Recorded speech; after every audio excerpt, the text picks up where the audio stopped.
Hi everyone, how are you? How are we doing today? Happy Friday.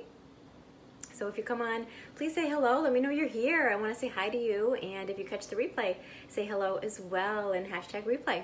So I'm Kelsie Michaud, certified health and life coach, and I help people who struggle with emotional eating so that they can gain control of their choices that they make and just feel healthy and confident in their body. So today we're talking about intuitive eating specifically, and is it right for you?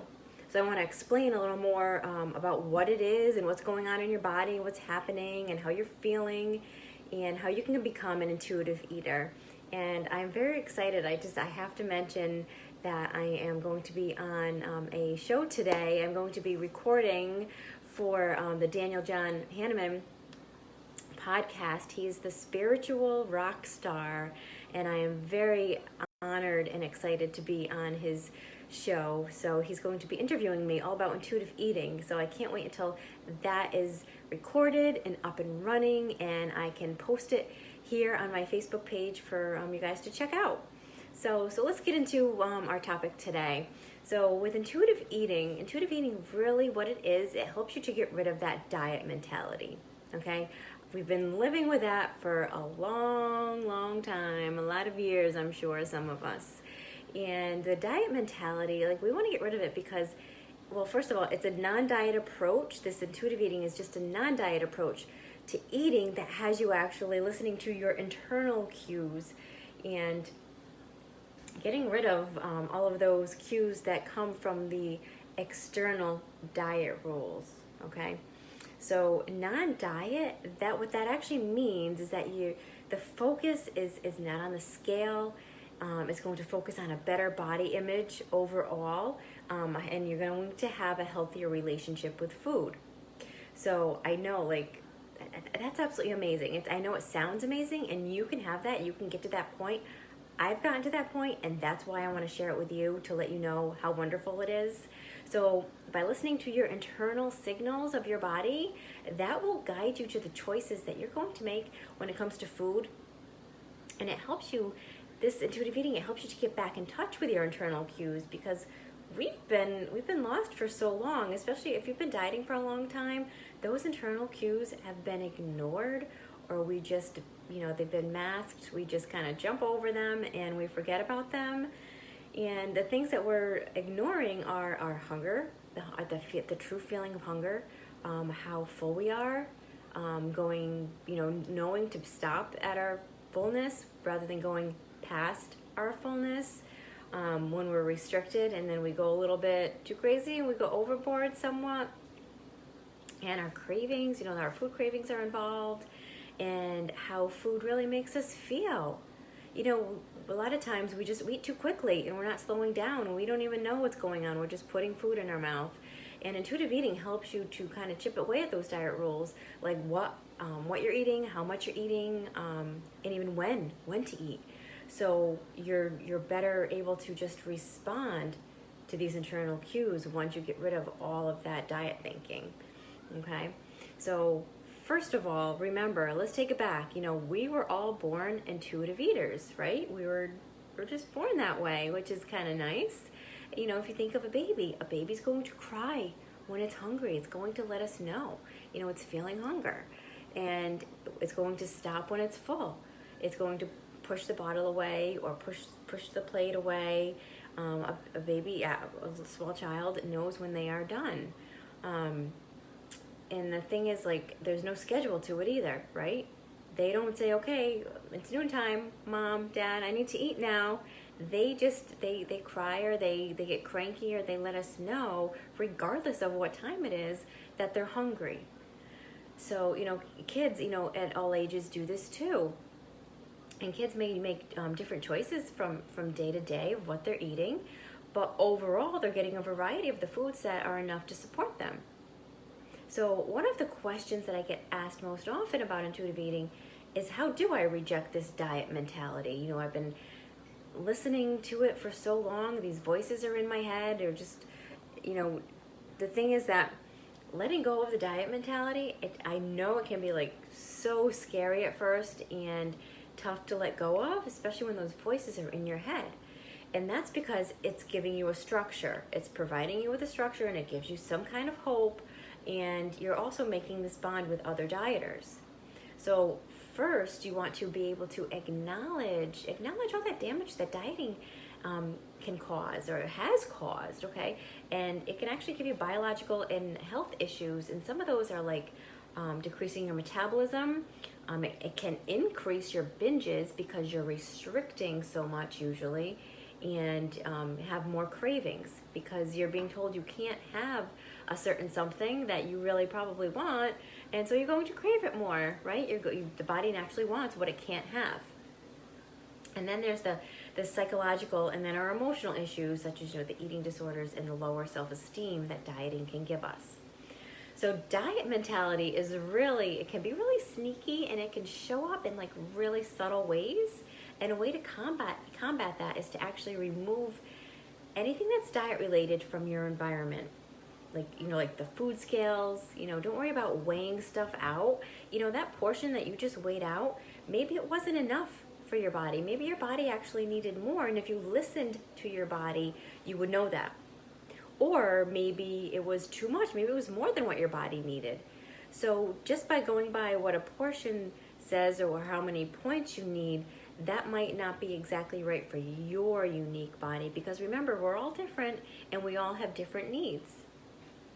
So, okay, so there's the food scale, and then there's social media, okay? We don't want to listen to social media because they're always harping on us about losing weight. It's bad enough that if you're somebody who you already want to lose weight, and then you have social media jumping in on you, or things like even your activity trackers. Some of those sometimes we get a little too obsessive with. It's great to have goals, but when it gets to a point where it gets obsessive, then it can be a bit much. So with all of this, you want to make sure that you're showing yourself some self-compassion, because that can really go a long way when you're trying to reject that diet mentality. So a lot of people, when they do decide, okay, I want to reject this diet mentality and I'd like to eat a little more intuitively, they want it to be done like quick. Like, let's do this, I'm done, let's move on. Well, sometimes it can take a few weeks, okay? Remember, you gotta be patient. Patience goes a long way, and with anything, you need to be patient if you want it to work and you want it to be something that's sustainable. So if you're wanting it to happen like really fast, that's an unrealistic goal, okay? It's not a quick fix, it's not a magic pill, but it's going to be something that's going to last you through your life, that's going to help you towards your goals and eventually reach your goals, and then just be able to easily maintain them. Okay, so you want nothing, get rid of that negative self-talk. You want nothing but positive self-talk with this, okay? So let me know, are you somebody who tends to have a lot of negative self-talk going on in your head when it comes to diet or body image? So how can you tell if you're hungry, if you're actually really hungry, or if you're really, really full? Because a lot of people do get tripped up here, and that's why I come on and I try to explain it to you to help you to understand what's going on in your body. Because even my own clients sometimes they're not quite sure on when they're feeling hungry or when to make sure they stop before they get past that fullness. So many people who have dieted just for so long and so intense, a lot of times you lose touch with your hunger and your fullness. So people will most often identify their feelings of that ravenous hunger. Okay, we recognize that. When you get hangry, okay, you're yeah, I'm starving, I'm hungry, I need to eat. We recognize that, and we're not in the best mood sometimes. But it's recognizing that hunger before it gets to that point is what's really key here and what's really, really important, okay? So same thing with, your fullness. You know when you're completely stuffed because you feel uncomfortable and you don't really feel so good anymore. You want to stop before you actually get to that point, okay? So there's that window there, that fine line of where you want to begin and where you want to end, all right? So the good news is, though, that these cues, they're going to return over time. If you've been dieting for a long time and you decide, okay, no, I'm going to listen to my internal cues and my hunger and fullness and eat when it tells me to and stop when it tells me to, you will get there. You will definitely get there. It takes a little bit of time. Recognizing them initially can be a little bit of a challenge. Some of the more common hunger and fullness cues that people will sometimes experience are things like some people will get a headache when they get hungry. Some get a stomach pains or just the growling in your stomach.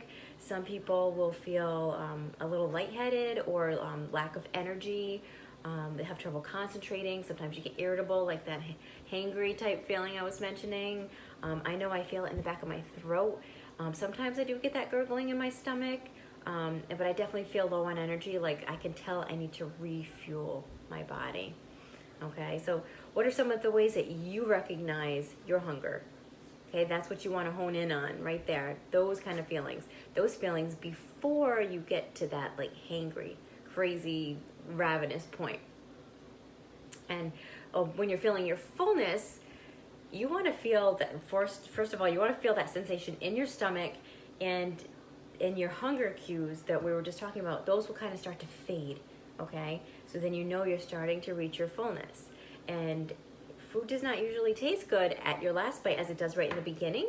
So your first bite is going to taste oh so good, but then as you go along, yeah, it still tastes good, but not as good as that first bite. So then that's how you know, okay, now I'm starting to get full. I'm starting to feel my fullness, okay? And you're starting to be more relaxed. You're feeling calmer. You're feeling much more comfortable at this point, okay? And you're content. You're full. You're satiated, but you're not stuffed, okay? Because there is a difference right there. So how do I deal with my emotions so I don't constantly turn to food? Well, this is another question that I get asked quite a bit, and I know that people struggle with. And emotional eating, it's very common because people do not always have the coping skills that necessary that they need to handle their emotions. So if you're someone who's been struggling to deal with your feelings and you're turning to food instead to help overcome your emotional eating, you may want to just think about some questions first, okay? Some things that we can think about are before you actually turn to food. First of all, just ask yourself, okay, what am I feeling? What am I feeling right now? You know, identifying that feeling is that very first step in figuring out how to actually cope. So for example, a person might feel tired or angry or just lonely or maybe even bored, right? These are all different feelings that can manifest within us. So figure out what that feeling is first, and then say, okay, what do I really need right now? What is it that I really, really need? Okay, this, you might just need some sleep if you're really tired. Instead of turning to food, you might need to express your thoughts. Sometimes you just need to get it out. Sometimes you need to talk to someone, or journaling. Journaling can really help you express your thoughts and get it out and help you de-stress and come to a calmer place where all of a sudden you're not craving that food anymore.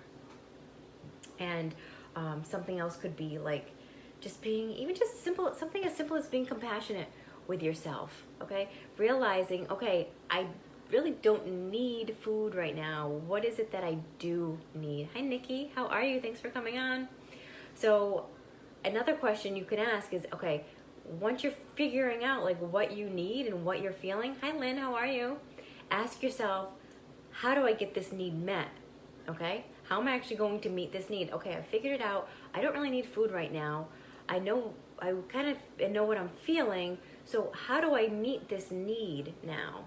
Well, this sometimes can just be like a trial and error, but emotional eaters need to find other ways to cope with their feelings, right? We want to find other ways to cope rather than just turning to food right away. So just stopping in that moment, just taking a moment to actually allow yourself to feel the feeling, because a lot of times we don't even think about it. We're like, oh, I'm just gonna go right to the food. Hi, Renee, how are you? Thanks for coming on. And we ignore our feelings a lot of the times. So what we want to do is actually stop in that moment before we turn to the food and say, okay, what am I feeling? What do I need right now? And how am I going to get that need met for what I do need, what I really, really need? So like I said, maybe you're tired. Maybe you just need to rest. Maybe you need to take a short little nap, because just being tired is going to make you crave more food. So sometimes you just need to get a little bit more sleep, okay? Get some rest.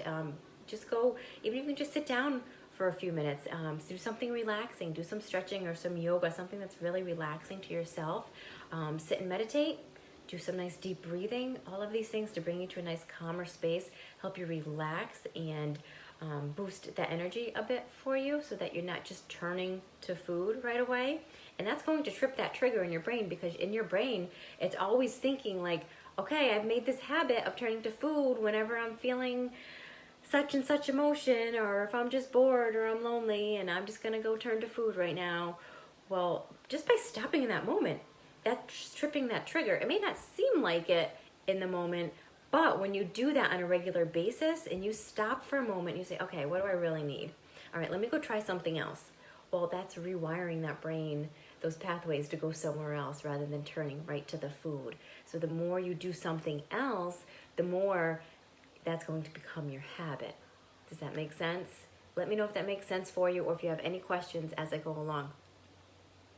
So even emotional eating, we know it's seen as a negative thing, but remember, emotional eating is not the enemy. Emotional eating, it's actually part of life, and people do not use food to cope with food all the time. But if you are someone who is using food to as your coping mechanism all the time, that's the difference there. That's where you know you need to stop and you need to do something else. Okay, the difference is that turning to food is not your only coping strategy. There are other coping mechanisms that you can put into place that can help you so that you're not turning to food all the time. And something else I'll get asked is my set point going to be higher? What's going to happen with my weight when I start intuitive eating? Well, your set point is actually your weight where your body feels most comfortable. So it's going to find its own natural weight once you start eating intuitively, okay? And many people will wonder like how their set point weight has been affected by dieting. And, because we're all so different, there's no simple answer, but it's possible that dieting may have increased your set point. Dieting makes your body think that there's a food shortage. Okay, it thinks that because you're depriving, right? When we're on a diet, we're depriving ourselves. And a lot of times we deprive ourselves a little bit too much. So that means it's going to slow down your metabolism. All right, and that like when the diet ends, then you're going to end up consuming more food, right? And the body wants to prepare for that next famine, so to speak, by just holding on to those calories as much as possible, so that's how you got to your increased set point when you're dieting, okay? Because it's afraid it's not going to get what it needs again, so it's going to hold on to as much as it can. So sometimes we get to a point where we get to a plateau, or we struggle to continue losing. Well, if we're not giving our bodies enough, it's not going to want to let it go because it's afraid that it's not going to get what it needs. Okay, so sometimes we're not eating enough. You can actually get to a point where you're eating more and losing weight, and sometimes that's what you have to do. And I know it sounds a little backwards, a little crazy, because that's not how we were taught, but that's what happens. It's a real thing. You actually need to eat more sometimes to be able to get to your goals. So sometimes I'm asking, how long does it take to actually become an intuitive eater? Well, just like with your set point, there's no clear, cookie cutter answer to this question because everybody's different. There's a lot of factors that are involved depending on where you're coming from right now, like your starting point. But the thing is, if you've been dieting for 20 years, then you might have a little bit harder time getting rid of that diet mentality than compared to somebody who hasn't been dieting or yo-yo dieting for quite as long. So that just depends on where you're coming from and where you're starting from at the moment. And health is also involved. A lot of people say, what about my health? Even as an example, hi Charlene, how are you? Thanks for coming on. Just yesterday I had a woman that I had talked to, and she was asking me about intuitive eating, and she says, oh, I know what intuitive eating is. That's where you just eat whatever you want, you eat all the junk and whatever. And I thought, well, no, not exactly. And I told her, it's more about just listening to what your body needs and listening to your hunger and fullness cues and giving it what it needs. And yeah, you can eat junk if that's what you choose, but you're going to eat it in a way that feels good to your body. You're not going to overeat it you're not going to have a binge with it, okay? You're not going to feel restricted from it. So you're probably not even going to want it a lot of the time anyway. So then she thought, oh, well, I guess I've had intuitive eating wrong all my life. I never really knew what it was. So the thing is, when it comes to your health, it doesn't mean to disregard your health and just go eat all the junk, all the time. Because really, when you get to that point when it's not off limits anymore, it's not as appealing anyway. Because intuitive eating gives you permission to eat all foods, and it doesn't mean that you have to. Like I love pizza and I love ice cream as much as the next person, but I know if I eat those foods way too often, then I don't feel so good. I don't feel good in my body, physically or mentally. And that's not a decision I'm making based on the calories in the food. It's based on what I know to be true of myself and of the nutrient content within the food. Like I have permission to eat all the foods, whenever I want, and it's my decision what happens, okay, when I eat these foods. So as a health coach, I also know that all these foods, are not created equal, but I don't have a problem eating something that is partially hydrogenated fats in it because of their lipid content. But the problem I do have is that research links them to heart disease. So I don't want to get heart disease, right? So when I shop, I'm a label reader. I read the labels and I look at the ingredients because I care about my health. So even though I can eat whatever I want, that happens to be things that I know what I don't want in my product as well. Okay, so does eating this way make you less of an intuitive eater? No, not at all, because I'm listening to my body and I'm listening to what it wants and I'm giving it what it wants, which is more nutrient dense foods at this point, because I'm not restricting anything. Nothing's restricted. So I don't want all that other junk. It's just less appealing. And yes, I will have it now and again, once in a while. I would like to have some. And I have a little bit of it. I have it till it feels good in my body, not overly stuffed. I don't stuff my face with it. And then I move on. And I move on to maybe more nutrient-dense foods. Okay, so that's how eventually, over time, you get to that point, okay? When you first start off, yeah, it's a little scary. You might go a little crazy on all of the foods that you absolutely love, maybe even for a few weeks. But that's okay, because after a few weeks, all of a sudden, they're not going to be so appealing anymore because you can have them all the time and you've realized, yeah, I can have this whenever I want, and I've been having it whenever I want, and now I'm kind of sick of it. It's not so appealing anymore. I think I'd rather have something a little more healthy and nourishing for my body that's going to make me feel a little bit better now. And yeah, I'll come back to this this brownie probably, in a couple days, but I'll probably have one, and then I'll move on. I won't keep eating it, and I won't eat the whole pan because I'm not going to want it, because it's going to be there again the next day. And if I want another one the next day, I can have it. Okay? That is what intuitive eating is. Okay, you're not going to go crazy. You're not going to make yourself sick. You're not going to feel restricted or deprived. You're going to feel good. You're going to feel good physically, and you're going to feel good mentally. And that's what it comes down to. So I hope that was helpful for you, because it's a wonderful thing. The weight has just been lifted off my shoulders now that I don't count anything. I used to count my macros. I don't count them anymore. And it's a freeing, very freeing feeling. And I would love to be able to share that with you and teach you exactly how to do that too. So if you are somebody who would like to try intuitive eating and you're curious about it and you would just like to learn more about it, feel free to reach out. PM me anytime. I'm happy to chat. And if you'd like to dive a little deeper into your own health goals as well and see about how I can take you from where you are now to where you'd like to go, we can chat about that as well. Hey Antoinette, how are you? Thanks for coming on.